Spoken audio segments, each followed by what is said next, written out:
মোশাররফ করিম তার অভিনয় আমি দেখেছি। আমি আমার প্রণাম তার কাছে নিবেদন করে গেলাম। জয় গোস্বামীর কবিতায় মোশাররফ করিম একটি তৃপ্তির অনুভব।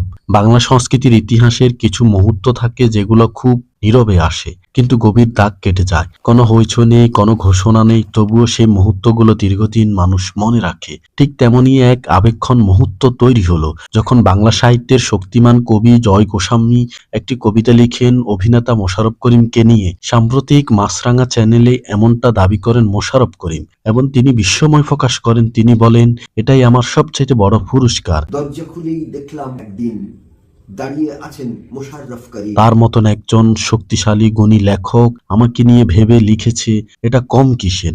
এ ঘটনা শুধু একজন অভিনেতাকে নিয়ে কবিতা লেখা নয়, এটি যেন দুই জগতের, দুই শিল্প ভাষার এক গভীর মিলন।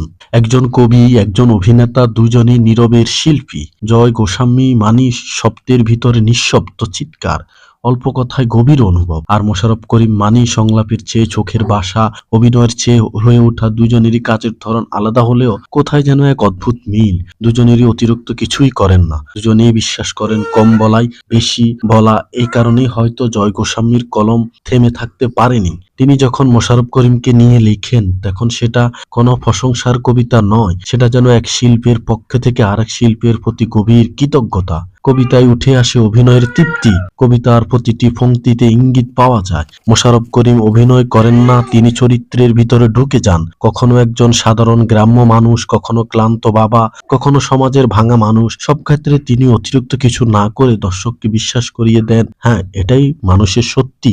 এই জায়গাটাই জয় গোস্বামীর কবিতার মূল শক্তি। তিনি বুঝিয়েছেন মোশাররফ করিম অভিনয় দেখলে তৃপ্তি আসে, কারণ সেখানে কোনো কৃত্রিমতা নেই।